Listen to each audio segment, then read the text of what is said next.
Hi friends, welcome back. ഇന്ത്യയിൽ electric വാഹനങ്ങൾ വാങ്ങുന്നവരുടെ എണ്ണം കൂടി വരികയാണ്. നിങ്ങളും അതിനെക്കുറിച്ച് ഇങ്ങനെ ചിന്തിച്ചുകൊണ്ടിരിക്കുകയായിരിക്കും അല്ലേ? എന്നാൽ വെറുതെ അങ്ങ് ഒന്നും നോക്കാതെ ഇലക്ട്രിക് വണ്ടി എടുക്കുന്നത് നല്ലതാണ്. നിലവിലുള്ള ടെക്നോളജി അതുപോലെ ഇനി വരാൻ പോകുന്ന ടെക്നോളജി കാര്യങ്ങളൊക്കെയാണ് നമ്മൾ ഈ വീഡിയോയിൽ ഡിസ്കസ് ചെയ്യാൻ പോകുന്നത്. ഇലക്ട്രിക് വണ്ടി എന്ന് പറയുമ്പോൾ അതിൽ മെയിനായിട്ട് നമ്മൾ നോക്കേണ്ടത് ഇതിൻ്റെ ബാറ്ററി ടെക്നോളജിയെ കുറിച്ച് തന്നെയാണ്. നിലവിൽ രണ്ട് തരം ബാറ്ററി ടെക്നോളജിയാണ് ഉപയോഗിച്ച് വരുന്നത്. NMC അല്ലെങ്കിൽ LFP.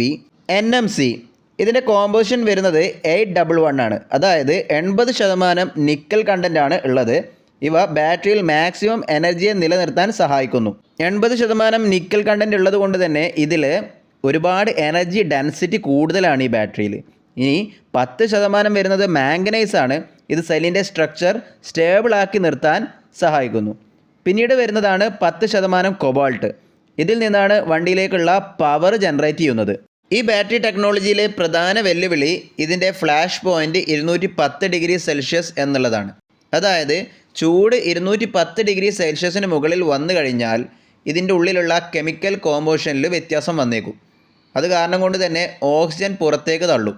ഈ ഓക്സിജൻ പുറത്തേക്ക് പോകുന്നത് കാരണം കൊണ്ട് തന്നെ പെട്ടെന്ന് തീ പിടിക്കാനുള്ള സാഹചര്യം കൂട്ടും. പക്ഷേ പേടിക്കാനുള്ള സാഹചര്യം വളരെ കുറവാണ്. കാരണം ഹൈ എൻഡ് ഇലക്ട്രിക് വണ്ടികളിലൊക്കെ ഈ NMC ടെക്നോളജി ഉപയോഗിച്ച് വരുന്നുണ്ട്. ഉദാഹരണം പറയുകയാണെന്നുണ്ടെങ്കിൽ കിയയുടെ പുതിയ 7 സീറ്റർ ഇലക്ട്രിക് വണ്ടി ആയിട്ടുള്ള ക്ലാരസ് EV, Hyundai Creta EV, Hyundai iconic, Mahindra XEV, ഈ പറയുന്ന വണ്ടികളിലൊക്കെ ഈ NMC ടെക്നോളജിയാണ് ഇവർ യൂസ് ചെയ്തിട്ടുള്ളത്. പഴയ മിക്ക ഇലക്ട്രിക് വാഹനങ്ങൾ, ഉദാഹരണം പറയുകയാണെന്നുണ്ടെങ്കിൽ ടാറ്റയുടെ വണ്ടികൾ നോക്കാം, നെക്സോൺ പ്രൈം, മഹീന്ദ്രയുടെ XUV 400, ഇതിലൊക്കെ ഈ ബാറ്ററി ടെക്നോളജി തന്നെയാണ് ഉപയോഗിച്ചിട്ടുള്ളത്. ഇനി ഇലക്ട്രിക് സ്കൂട്ടേഴ്സിൻ്റെ സെക്ഷനിലോട്ട് നോക്കുകയാണെന്നുണ്ടെങ്കിൽ അവിടെയും ഏറ്റവും കൂടുതൽ ഉപയോഗിച്ച് വന്നിട്ടുള്ളത് NMC ബാറ്ററികൾ തന്നെയാണ്.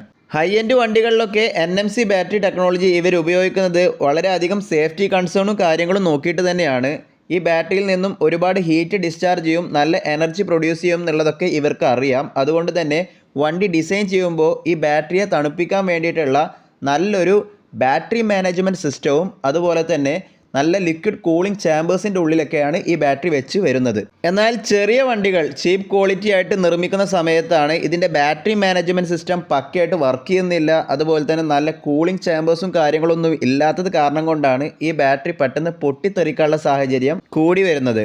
ബാറ്ററി വോൾട്ടേജ് നോക്കിക്കഴിഞ്ഞാൽ ഈ വണ്ടിയിൽ നോമിനൽ വോൾട്ടേജ് വരുന്നത് 3.7 വോൾട്ട് ആണെങ്കിലും വണ്ടി ഫുൾ ചാർജ് ആക്കുന്ന സമയത്തൊക്കെ ഒരു 4.2 വോൾട്ട് കാണിക്കും.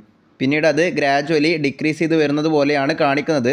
അതുകൊണ്ട് തന്നെ ഈ ബാറ്ററിയുടെ BMS ടെക്നോളജിക്ക് വണ്ടിയിൽ എത്ര % ഓഫ് ചാർജ് ഉണ്ട് എന്നുള്ളത് ഈ വോൾട്ടേജ് കർവ് സെൻസ് ചെയ്തുകൊണ്ട് തന്നെ പെട്ടെന്ന് മനസ്സിലാക്കാനുള്ള ഒരു സാധ്യത കൂടുതലാണ്. അതുകൊണ്ട് തന്നെ NMC ബാറ്ററികളിൽ BMS കാണിക്കുന്ന ബാറ്ററി % കറക്റ്റ് ആയിരിക്കും. ഇനി നമുക്ക് LFP ബാറ്ററി ടെക്നോളജിയെ കുറിച്ച് മനസ്സിലാക്കാം. ഇതിൽ ലിഥിയം, ഫെറം അതായത് അയൺ, ഫോസ്ഫേറ്റ് എന്നിവയുടെ കൂട്ടായ്മയാണ്.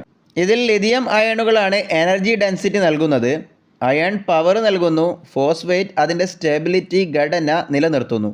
NMCയെ കമ്പാരിസൺ ചെയ്ത് നോക്കുന്ന സമയത്ത് ഈ ബാറ്ററിയുടെ ഫ്ലാഷ് പോയിന്റ് നിൽക്കുന്നത് 500°C മുകളിലാണ്. അതിനു പുറമെ ഓക്സിജനും ഫോസ്ഫറസും തമ്മിലുള്ള ബോണ്ട് വളരെ സ്ട്രോങ് ആയതിനാൽ ഓക്സിജൻ പെട്ടെന്നൊന്നും പുറത്തേക്ക് പോകില്ല. ഇതുകൊണ്ട് തന്നെ ഫയർ റിസ്ക് ഈ ബാറ്ററിയിൽ വളരെ കുറവാണ്. ഈ ബാറ്ററിയുടെ വോൾട്ടേജ് കർവ് നോക്കുകയാണെന്നുണ്ടെങ്കിൽ ഫ്ലാറ്റ് ആണ്. അതായത് 20% ആണെങ്കിൽ പോലും നമുക്ക് വോൾട്ടേജ് കിട്ടിക്കൊണ്ടിരിക്കുന്നത് 3.2 വോൾട്ട് തന്നെ ആയിരിക്കും. ഇത് ശരിക്കും ഒരു വെല്ലുവിളിയാണ് ഈ ബാറ്ററിക്ക്. അതായത് ബാറ്ററി മാനേജ്മെൻറ്റ് സിസ്റ്റത്തിന് NMCയിൽ നമ്മൾ പറഞ്ഞിരുന്നല്ലോ, അതിൻ്റെ വോൾട്ടേജ് ഡ്രോപ്പിൽ വേരിയേഷൻ വരുന്നത് കൊണ്ട് തന്നെ അത് സെൻസ് ചെയ്തുകൊണ്ട് എത്രയാണ് സ്റ്റേറ്റ് ഓഫ് % എന്നുള്ളത് BMSന് കറക്റ്റായിട്ട് അക്യുറേറ്റ് ആയിട്ട് സെൻസ് ചെയ്തെടുക്കാൻ പറ്റും.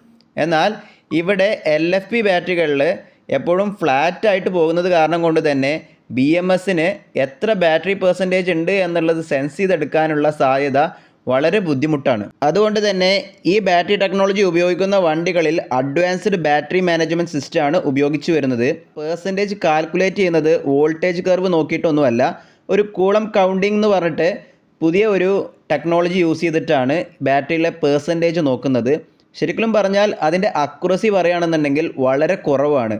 അതായത് വണ്ടിയിൽ 80% ഉണ്ടെങ്കിലും അത് ഒരു ഗസ് ആയിട്ടാണ് കാൽക്കുലേറ്റ് ചെയ്യുന്നത്. വണ്ടിയിൽ 80% ഉണ്ട് എന്നുള്ളത് അത് കറക്റ്റ് ആയിക്കൊള്ളണമെന്നില്ല. അതുകൊണ്ടാണ് LFP ബാറ്ററികൾ ഉപയോഗിക്കുന്ന ആൾക്കാരോട് പറയുന്നത് വണ്ടി ആഴ്ചയിൽ ഒരു തവണയെങ്കിലും സ്ലോ ചാർജേഴ്സ് ഉപയോഗിച്ചിട്ട് 100% വരെ ചാർജ് ചെയ്യണം എന്ന് പറയുന്നത്. അങ്ങനെ ചെയ്യുമ്പോൾ വണ്ടിയിലുള്ള BMSന്റെ കാൽക്കുലേഷൻ ഒരുപാട് അക്യുറേറ്റ് ആയി വരുന്നതായിരിക്കും. എന്നാൽ NMC ബാറ്ററികളുള്ള വണ്ടികളാണെങ്കിൽ വണ്ടി എടുക്കുന്ന സമയത്ത് തന്നെ കമ്പനിയുടെ ഭാഗത്ത് നിന്ന് നമുക്ക് പറഞ്ഞു തരുന്ന ഒരു കാര്യമാണ് 80%ന്റെ മുകളിൽ നിങ്ങൾ എപ്പോഴും ചാർജ് ചെയ്യരുത് എന്നുള്ളത്. അതായത് നിങ്ങൾ വണ്ടി ചാർജ് ചെയ്യണമെന്നുണ്ടെങ്കിൽ അത് സ്ലോ ചാർജർ ആണെങ്കിലും ശരി, DC ചാർജർ ആണെങ്കിലും ശരി, എപ്പോഴും 80%ൽ നിർത്താൻ ശ്രമിക്കുക.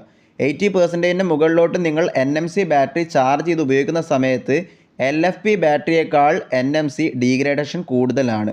LFP ഡീഗ്രേഡേഷൻ ഇല്ല എന്നല്ല പറയുന്നത്, LFP ബാറ്ററിയും 80%ൽ നിർത്തുന്നത് നല്ലതാണ്. പക്ഷേ ആഴ്ചയിൽ അതിൻ്റെ BMS അക്യുറേറ്റ് ആവാൻ വേണ്ടിയിട്ട് 100%ലോട്ട് ഒരു തവണ നമ്മൾ ചാർജ് ചെയ്യണം എന്നുള്ളത് നിർബന്ധമാണ്.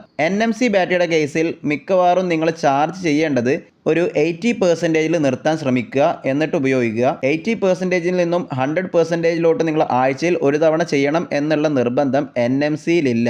കാരണം അവിടെ BMS അക്യുറേറ്റ് ആയിട്ടാണ് വർക്ക് ചെയ്തുകൊണ്ടിരിക്കുന്നത്. നിങ്ങൾ 80 to 100% ചെയ്യണം എന്നുള്ളത് നിങ്ങളുടെ ആവശ്യമാണ്. അതായത് ലോങ് ഒക്കെ പോകുന്ന സമയത്ത് നിങ്ങൾക്ക് 100% ചാർജ് ഉണ്ടാവണം എന്നുണ്ടെങ്കിൽ മാത്രം നിങ്ങൾ 80 to 100% ചാർജ് ചെയ്തിട്ട് NMC ബാറ്ററികൾ ഉപയോഗിക്കാം. അത് ബാറ്ററിക്ക് ഡീഗ്രേഡേഷൻ തരുന്നുണ്ട് രണ്ട് ബാറ്ററി ടെക്നോളജിയിലും. പക്ഷേ NMCക്കാണ് ഏറ്റവും കൂടുതൽ ഡീഗ്രേഡേഷൻ ആ ഭാഗത്ത് വന്നുകൊണ്ടിരിക്കുന്നത്. സെയിം സിറ്റുവേഷൻ തന്നെയാണ് 20%ൻ്റെ താഴോട്ട് ബാറ്ററി ഡിസ്ചാർജ് ചെയ്ത് കൊണ്ടുപോകുന്ന സാഹചര്യങ്ങളിലും വരുന്നത്. അവിടെയും നമ്മൾ നേരത്തെ പറഞ്ഞ പോലെ NMCക്കാണ് ഡീഗ്രേഡേഷൻ കൂടുതൽ. LFP ബാറ്ററി ടെക്നോളജി ഉണ്ടായിട്ടും NMC ടെക്നോളജി ഇപ്പോഴും കമ്പനികൾ യൂസ് ചെയ്യാനുള്ള മെയിൻ കാരണം എന്താണെന്ന് വെച്ച് കഴിഞ്ഞാൽ വണ്ടിയുടെ താഴ്ഭാഗത്ത് ബാറ്ററി സെറ്റ് ചെയ്യുമ്പോൾ NMC ബാറ്ററിക്ക് ചെറിയ സ്ഥലം മതി. എന്നാൽ അവിടെ എനർജി ഡെൻസിറ്റി ഒരുപാട് കൂടുതലാണ്. ഏകദേശം 200 മുതൽ 300 Wh/kg അവിടെ ബാറ്ററി എനർജി സ്റ്റോറേജ് സാധിക്കുന്നുണ്ട്. വണ്ടിയിൽ ഒരുപാട് റേഞ്ച് കൂടുതൽ കിട്ടുന്ന സാഹചര്യങ്ങളിലും അതുപോലെ പെർഫോമൻസ് കിട്ടാനും വേണ്ടിയിട്ട് NMC ബാറ്ററി തന്നെയാണ് കമ്പനികൾ ഹൈ എൻഡ് വണ്ടികളിലൊക്കെ ഉപയോഗിച്ച് വരുന്നത്. അതുപോലെ തന്നെ തണുപ്പുള്ള ഏരിയകളിലാണെങ്കിലും ചൂടുള്ള ഏരിയകളിലാണെങ്കിലും റേഞ്ചിൽ കുറവ് വരാതെ ഒരുപോലെ റേഞ്ച് നിലനിർത്തി കൊണ്ടുപോകുന്നത് NMC ബാറ്ററികളാണ്. എന്നാൽ LFP ബാറ്ററി ടെക്നോളജിയിൽ നോക്കുകയാണെന്നുണ്ടെങ്കിൽ എനർജി ഡെൻസിറ്റി അവിടെ വരുന്നത് 140 മുതൽ 160 Wh/kg മാത്രമാണ്. റേഞ്ച് കൂടുതൽ കിട്ടണം എന്നുള്ള സാഹചര്യങ്ങളിൽ LFP ബാറ്ററി ഉപയോഗിക്കുകയാണെന്നുണ്ടെങ്കിൽ വണ്ടിയുടെ താഴ്ഭാഗത്ത് ഒരുപാട് സ്ഥലം നമുക്ക് ബാറ്ററിക്ക് വേണ്ടി മാറ്റി കൊടുക്കേണ്ടി വരും. അത് ബാറ്ററിയുടെ ഭാരം കൂട്ടും. ഇത് കമ്പനികൾക്ക് വലിയൊരു വെല്ലുവിളിയാണ്. LFP ബാറ്ററി റേഞ്ച് കൂടുതൽ കിട്ടുന്ന തരത്തിൽ വണ്ടിയുടെ താഴ്ഭാഗത്ത് സെറ്റ് ചെയ്ത് കൊടുക്കുക എന്നുള്ളത്. തണുപ്പുള്ള സമയങ്ങളിൽ ഈ ബാറ്ററിയിൽ റേഞ്ച് ഡ്രോപ്പും കണ്ടുവരുന്നുണ്ട്. പക്ഷേ സേഫ്റ്റിയും ചാർജിങ് സൈക്കിളും നോക്കുകയാണെന്നുണ്ടെങ്കിൽ LFP ബാറ്ററി തന്നെയാണ് മുമ്പിൽ നിൽക്കുന്നത്. നമുക്ക് ഏകദേശം 3000+ ചാർജിങ് സൈക്കിൾസ് LFP ബാറ്ററി കിട്ടുന്നുണ്ട്. NMCക്ക് ആകെ 1000 മുതൽ 2000 ചാർജിങ് സൈക്കിൾ മാത്രമേ പറയുന്നുള്ളൂ. ഈ സാഹചര്യത്തിലാണ് കമ്പനികൾ ചിന്തിച്ചു തുടങ്ങുന്നത് ഈ ബാറ്ററിയുടെ പാക്കിംഗ് സിസ്റ്റത്തിൽ തന്നെ ഒരുപാട് മാറ്റം വരുത്തി കഴിഞ്ഞാൽ നമുക്ക് ഭാവിയിൽ മിക്കവാറും LFP ബാറ്ററി തന്നെ NMC ബാറ്ററിയെ റീപ്ലേസ് ചെയ്തുകൊണ്ട് ഈ വണ്ടികളിൽ ലോങ് ലൈഫ് കിട്ടുന്ന തരത്തിലും ലോങ് റേഞ്ച് കിട്ടുന്ന തരത്തിലും സെറ്റ് ചെയ്യാം എന്നുള്ളത്. ആദ്യ കാലഘട്ടങ്ങളിൽ LFP ബാറ്ററി ആണെങ്കിലും ശരി, NMC ബാറ്ററികളാണെങ്കിലും ശരി, സിലിണ്ടറിക്കൽ പാക്കിംഗ് സിസ്റ്റം വഴിയാണ് വണ്ടിയിൽ സ്ഥാപിച്ചു വന്നിരുന്നത്. നമ്മുടെ പെൻ ടോർച്ച് ബാറ്ററി കണ്ടിട്ടില്ലേ, അതൊക്കെ സിലിണ്ടറിക്കൽ സെല്ലാണ്. ഇതുപോലുള്ള ഓരോ സെല്ലിൻ്റെയും ഉള്ളിൽ ഒരു ഷീറ്റ് ഉണ്ട്. അതിങ്ങനെ ചുരുട്ടി വെച്ചിട്ടുള്ളൊരു സെറ്റപ്പാണ്. അതിന് ജെല്ലി റോൾ എന്നാണ് വിളിക്കാറ്. LFP ബാറ്ററി ടെക്നോളജിയിൽ എനർജി ഡെൻസിറ്റി വളരെ കുറവായതുകൊണ്ട് തന്നെ ഈ സിലിണ്ടറിക്കൽ സെല്ലിൻ്റെ എണ്ണം ഒരുപാടെണ്ണം കൂടി വരുന്ന സമയത്ത് ബാറ്ററി പാക്കിൻ്റെ ഭാരം കൂടും. അതിനു പുറമെ BMS ബാറ്ററി മാനേജ്മെൻറ്റ് സിസ്റ്റത്തിന് ഇത്രയും ഒരുപാട് കണക്കിന് സിലിണ്ടറിക്കൽ സെല്ലുകൾ ഉണ്ടായതുകൊണ്ട് തന്നെ വളരെ കോംപ്ലക്സ് ആയിട്ടുള്ള ഒരു മാത്തമാറ്റിക്കൽ കാൽക്കുലേഷൻ്റെ ആവശ്യം വന്നേക്കും. അല്ലെങ്കിൽ LFP ബാറ്ററിയിലുള്ള ബാറ്ററി മാനേജ്മെൻറ്റ് സിസ്റ്റം അഡ്വാൻസ്ഡ് ആണെന്ന് പറഞ്ഞു. ബാറ്ററിയിൽ എത്ര % ഉണ്ട് എന്നുള്ളത് കാൽക്കുലേറ്റ് ചെയ്യുന്നത് ഒരു ഗസ് കാൽക്കുലേഷനാണെന്ന് പറഞ്ഞു. അതൊന്നുകൂടി കോംപ്ലക്സ് ആയി മാറുകയാണ് സിലിണ്ടറിക്കൽ സെൽ പാക്കിങ്ങിൽ LFP ബാറ്ററി വരുന്ന സമയത്ത്. ടാറ്റയുടെ ഫസ്റ്റ് ജനറേഷൻ മിക്ക ഇലക്ട്രിക് വണ്ടികളിലും ഈ സിലിണ്ടറിക്കൽ സെൽ ടെക്നോളജി തന്നെയാണ് ഉപയോഗിച്ചിട്ടുള്ളത്. ഇപ്പോൾ ലാസ്റ്റ് വന്നിട്ടുള്ള ടാറ്റ പഞ്ച് EVയിൽ വരെ സിലിണ്ടറിക്കൽ സെൽസ് ആയിരുന്നു ഉപയോഗിച്ചിട്ടുണ്ടായിരുന്നത്. അതുകൊണ്ടായിരിക്കാം നമുക്കൊക്കെ ഈ 20%നും ചില ആൾക്കാർക്ക് 40% സഡൻ ഡ്രോപ്പ് വരുന്നു എന്നുള്ള കാരണങ്ങളൊക്കെ പറഞ്ഞത്. ഒന്നാമത് LFP ബാറ്ററിയാണ്. അതിൻ്റെ പുറമെ ഈ സിലിണ്ടറിക്കൽ സെല്ല് കൂടി ആയതുകൊണ്ട് BMSന് വളരെ കോംപ്ലക്സ് ആയിട്ട് നോക്കിയിട്ടൊക്കെ വേണ്ടിവരും വണ്ടിയിൽ എത്ര % ചാർജ് ഉണ്ട് എന്നുള്ളത് കാൽക്കുലേറ്റ് ചെയ്തെടുക്കാൻ. എന്നാൽ നിങ്ങൾ നോക്കൂ, പുതിയതായിട്ട് അപ്ഡേറ്റ് ചെയ്ത് വരുന്ന ടാറ്റയുടെ ഇലക്ട്രിക് വണ്ടികളിലൊക്കെ പ്രിസ്മാറ്റിക് സെല്ലിലോട്ട് മാറി തുടങ്ങിയിട്ടുണ്ട്.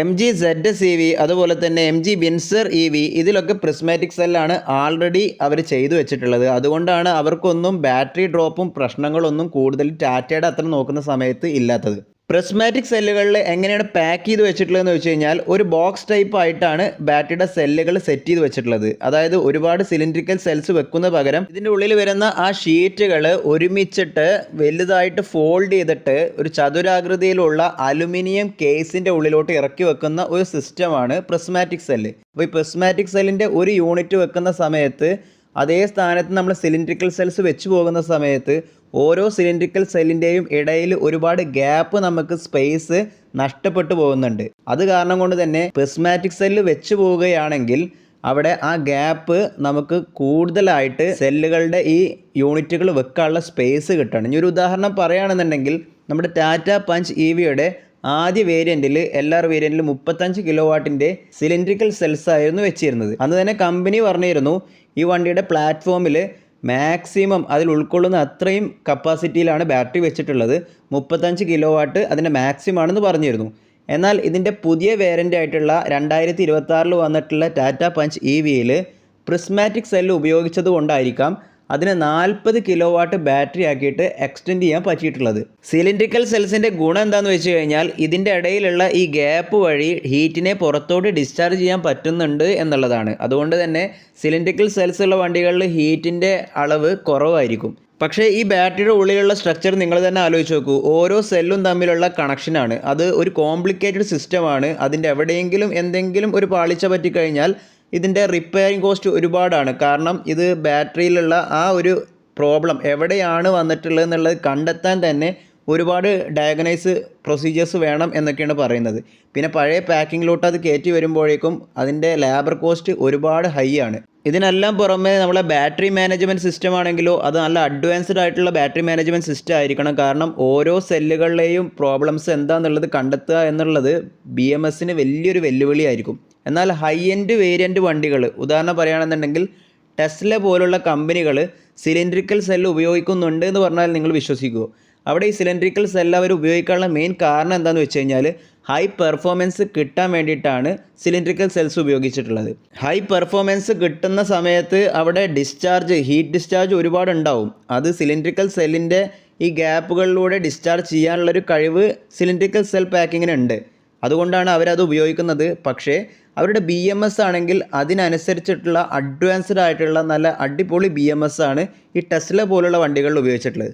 നമ്മുടെ നാടുകളിൽ ഈ ടാറ്റ പോലുള്ള കമ്പനികൾ ഇത് യൂസ് ചെയ്യുമ്പോഴാണ് പ്രോബ്ലം വരുന്നത് കൂടുതലായിട്ടും. കാരണം നമ്മളെ BMS അത്രയും അഡ്വാൻസ്ഡ് ടെസ്ലനെ പോലുള്ള BMS ടെക്നോളജി ഒന്നും ടാറ്റയുടെ വണ്ടിയിൽ ഇല്ലല്ലോ. അങ്ങനത്തെ കേസിലാണ് ഇത്രയും കോംപ്ലക്സ് ആയിട്ടുള്ള അഡ്വാൻസ്ഡ് ആയിട്ടുള്ള BMS നിർമ്മിക്കുന്നതിനേക്കാളും നല്ലത് പ്രിസ്മാറ്റിക് സെല്ലുകളുടെ ഉപയോഗം. ഈ പ്രിസ്മാറ്റിക് സെല്ലാകുമ്പോൾ യൂണിറ്റുകളുടെ എണ്ണം കുറക്കാനും കഴിയുന്നുണ്ട്. അങ്ങനെ ആകുമ്പോൾ BMSന് സിമ്പിളായിട്ട് തന്നെ ഇവരുടെ ബാറ്ററി പെർസെൻറ്റേജ് അതിലുള്ള ചാർജ് കാര്യങ്ങൾ കാൽക്കുലേറ്റ് ചെയ്യാൻ ഒന്നുകൂടി പണി എളുപ്പമാവും. റിപ്പയറിംഗ് കോസ്റ്റും കാര്യങ്ങളൊക്കെ സംബന്ധിച്ച് നോക്കുമ്പോൾ നമ്മുടെ സിലിണ്ടറിക്കൽ സെല്ലിനേക്കാളും ലാഭകരം പ്രിസ്മാറ്റിക് സെല്ല് തന്നെയാണ് എന്നാണ് പഠനങ്ങൾ പറയുന്നത്. എന്നാൽ പ്രിസ്മാറ്റിക് സെല്ലുകളിൽ ഇതെല്ലാം അടുക്കി വെച്ചത് കൊണ്ട് തന്നെ ഗ്യാപ്പ് ഇല്ലാത്തത് കൊണ്ട് ഹീറ്റ് വളരെ കൂടുതലാകും എന്നും പറയുന്നുണ്ട്. അതുകൊണ്ടാണ് കമ്പനികളൊക്കെ ലിക്വിഡ് കൂളിംഗ് സിസ്റ്റം കൊണ്ടുവന്നിട്ട് ഈ ബാറ്ററിയെ മാക്സിമം തണുപ്പിക്കാനുള്ള ശ്രമിച്ചുകൊണ്ടിരിക്കുന്നത്. എന്തായാലും ഇതൊരു പഠനം നടന്നുകൊണ്ടിരിക്കുന്ന മേഖലയാണ് എന്നുള്ളത് നമ്മൾ മറക്കാൻ പാടില്ലല്ലോ. അതിനിടയിൽ ഈ ടെക്നോളജിയും മഹീന്ദ്ര പോലുള്ള പല കമ്പനികൾ ശ്രമിച്ചുകൊണ്ടിരിക്കുന്നുണ്ട്. Pouch cell packing. Prismatic cell എങ്ങനെയാണോ പാക്ക് ചെയ്തത് ഏകദേശം അതേ സിസ്റ്റത്തിൽ തന്നെയാണ് ഇവിടെയും പാക്ക് ചെയ്തിട്ടുള്ളത്. പക്ഷേ പ്രിസ്മാറ്റിക് സെല്ലിൻ്റെ പുറമെ ഒരു മെറ്റൽ കേസ് ഉണ്ടാകും. ഇവിടെയാണെങ്കിൽ ഭാരം കുറഞ്ഞ ഒരു മെറ്റീരിയൽ ഉപയോഗിച്ച് സോഫ്റ്റ് ആയിട്ടായിരിക്കും ഇതിൻ്റെ കവറിങ് ചെയ്തിട്ടുണ്ടാവും. ഉദാഹരണം പറയുകയാണെന്നുണ്ടെങ്കിൽ നമ്മുടെ മൊബൈൽ ഫോണിൻ്റെ ബാക്ക് സൈഡിൽ വരുന്ന ആ ബാറ്ററി തന്നെ അതൊരു സോഫ്റ്റ് മെറ്റീരിയൽ ഉപയോഗിച്ചിട്ടാണല്ലോ ഫ്ലാറ്റ് ആയിട്ട് ഫോൾഡ് ചെയ്ത ആ ബാറ്ററിയെ കവർ ചെയ്ത് വെച്ചിട്ടുള്ളത്. അതേ സിസ്റ്റം തന്നെ പൗച്ച് പാക്ക് എന്ന് ഉദ്ദേശിക്കുന്നത്. ഇവിടെ വരുന്ന ഗുണം എന്താണെന്ന് വെച്ച് കഴിഞ്ഞാൽ പ്രിസ്മാറ്റിക് സെല്ലിനെ സംബന്ധിച്ച് നോക്കുകയാണെന്നുണ്ടെങ്കിൽ ഇവിടെ ഹീറ്റ് ഡിസ്ചാർജ് വളരെ സുഖകരമായിട്ട് നടക്കുന്നു എന്നാണ് പറയുന്നത്. പക്ഷേ പ്രോബ്ലം എന്താണെന്നുള്ളത് നമുക്ക് തന്നെ പ്രഡിക്റ്റ് ചെയ്യാൻ പറ്റും. നമ്മൾ മൊബൈൽ ഫോണൊക്കെ കുറേ കഴിഞ്ഞ് കഴിഞ്ഞാൽ ബാറ്ററി ബൾജ് ചെയ്ത് വരുന്ന ഒരു പ്രോബ്ലം ഉണ്ടല്ലോ, അതേ പ്രോബ്ലമാണ് ഇവിടെയും അനുഭവിക്കാൻ പോകുന്നത്. മഹീന്ദ്ര XUV 400 EVയുടെ ആദ്യ വണ്ടികളൊക്കെ ഉണ്ടല്ലോ, അതിലൊക്കെ NMC ബാറ്ററി ഈ ടെക്നോളജി ഉപയോഗിച്ചിട്ടാണ് പാക്കിംഗ് ചെയ്തു വന്നിട്ടുള്ളത്. ഇനി നമുക്ക് ലോകത്തിലെ ഏറ്റവും നല്ല ബാറ്ററി പാക്കിംഗ് ടെക്നോളജി ആയിട്ടുള്ള BYD ബ്ലൈഡ് ബാറ്ററി ടെക്നോളജി നോക്കാം. അവർ LFP ബാറ്ററി ടെക്നോളജിയാണ് യൂസ് ചെയ്യുന്നത്. അവർ ഇതേ സെൽ ഷീറ്റിനെ ഒരു തിൻ ബ്ലേഡിനെ പോലെ നീട്ടിയാണ് സെറ്റ് ചെയ്തിട്ടുള്ളത്. ഒന്നിനു മുകളിൽ ഒന്നായി സ്റ്റാക്ക് ചെയ്ത് വെച്ചിരിക്കുകയാണ്. എന്നിട്ട് അതിനു മുകളിൽ അലുമിനിയം കേസിങ് കൊടുത്തിട്ട് അതിനു മുകളിൽ ഒരു അലുമിനിയം പ്ലേറ്റ്സ് വെച്ചിട്ടുണ്ട്. ഈ പ്ലേറ്റ്സിനുള്ളിൽ ഒരു കൂളൻ ലിക്വിഡ് ഉണ്ട്. ഈ ബാറ്ററിയെ എപ്പോഴും കൂളാക്കി കൊണ്ടിരിക്കുക എന്നുള്ളതാണ് അവരുടെ ടെക്നോളജിയുടെ പ്രത്യേകത. ഇവരുടെ സെൽ ടു പാക്ക് എന്ന് പറയുന്ന ഈ ടെക്നോളജി കാരണം കൊണ്ട് തന്നെയാണ് സാധാരണ LFP ബാറ്ററികളിൽ 3000+ ചാർജിങ് സൈക്കിൾസ് കിട്ടുമെന്ന് പറയുമ്പോൾ BYD പറയുന്നത് 5000+ ചാർജിങ് സൈക്കിൾസ് കിട്ടുമെന്നാണ്. ഇനി ഹീറ്റ് റെസിസ്റ്റ് നോക്കുകയാണെന്നുണ്ടെങ്കിലോ സാധാരണ LFP ബാറ്ററികളിൽ എത്രമാത്രം ഹീറ്റിനെ ചെറുത്ത് നിൽക്കാൻ കഴിയുമോ അതിലപ്പുറമാണ്. കാരണം അവരുടെ first generation BYD blade battery technology തന്നെ നമ്മൾ കണ്ടതാണ്. പല വണ്ടികളിലും ഇന്ത്യയിൽ ഇപ്പോൾ നിലവിൽ ഉപയോഗിക്കുന്നുണ്ട്. അവരുടെ പരസ്യം തന്നെ എന്താണ്, ആണി ബാറ്ററിയിലോട്ട് തിറച്ച് നോക്കിയിട്ട് ബാറ്ററിക്ക് ഒന്നും പറ്റുന്നില്ല എന്നുള്ളതാണ് അവർ കാണിച്ചുകൊണ്ടിരിക്കുന്നത്. അതിന് പുറമെ പുതിയ ജനറേഷൻ ഇപ്പോൾ 2 ദിവസം മുന്നേ അവരുടെ പുതിയ ട്രെയിലർ ഇറങ്ങിയിരുന്നു, BYD ബാറ്ററി ടെക്നോളജിയുടെ സെക്കൻഡ് ജനറേഷൻ എന്ന് പറഞ്ഞിട്ട്. ടെമ്പറേച്ചർ ടെസ്റ്റ് ആണ് നടത്തിയിട്ടുള്ളത്. സാധാരണ LFP ബാറ്ററിയുടെ ഫ്ലാഷ് പോയിന്റ് എന്ന് പറയുന്നത് 500 ഡിഗ്രി സെൽഷ്യസ് ആണെങ്കിൽ ഇത് 700 ഡിഗ്രി സെൽഷ്യസിന് മുകളിൽ ടെമ്പറേച്ചർ കൊടുത്തിട്ട് പോലും അവരുടെ ബാറ്ററിയുടെ ചെറിയ 4 പോയിന്റ് മാത്രമാണ് ട്രിഗർ ഓഫ് ആയി പോയിട്ടുള്ളത്.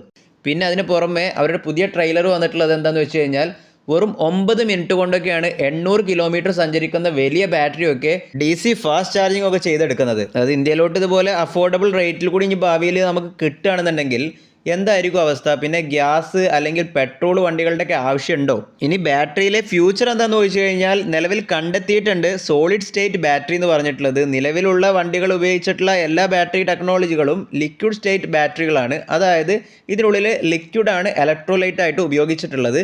ഇനി വരാൻ പോകുന്ന പുതിയ ബാറ്ററി ടെക്നോളജി ആയിട്ടുള്ള സോളിഡ് സ്റ്റേറ്റ് ബാറ്ററിയിൽ ഇലക്ട്രോലൈറ്റ് ആയിട്ട് സെല്ലുകളുടെ ഇടയിൽ വരുന്നത് സോളിഡ് മെറ്റീരിയൽ തന്നെയാണ് ഉപയോഗിച്ചിട്ടുള്ളത്. അതുകൊണ്ട് തന്നെ വെള്ളത്തിൻ്റെ കണ്ടൻറ്റ് ഇല്ലാത്തത് കൊണ്ട് ഓക്സിജൻ കണ്ടൻ്റ് ഒന്നും ഈ സോളിഡ് സ്റ്റേറ്റ് ബാറ്ററിയിൽ ഉണ്ടാവില്ല. അതുകൊണ്ട് തന്നെ പെട്ടെന്ന് കത്തിപ്പിടിക്കുക എന്നുള്ള കാര്യങ്ങളൊന്നും ഉണ്ടാവില്ല.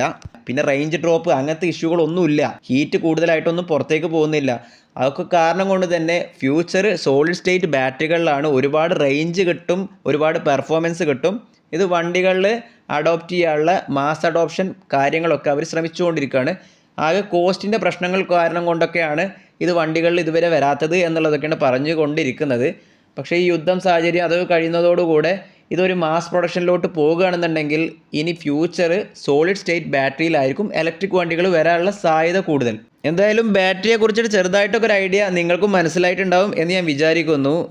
ഞാനും ഇതൊരുപാട് ഇരുന്ന് റിസർച്ച് ചെയ്ത് മനസ്സിലാക്കിയിട്ടാണ് ഈ വീഡിയോ നിർമ്മിച്ചിട്ടുള്ളത്.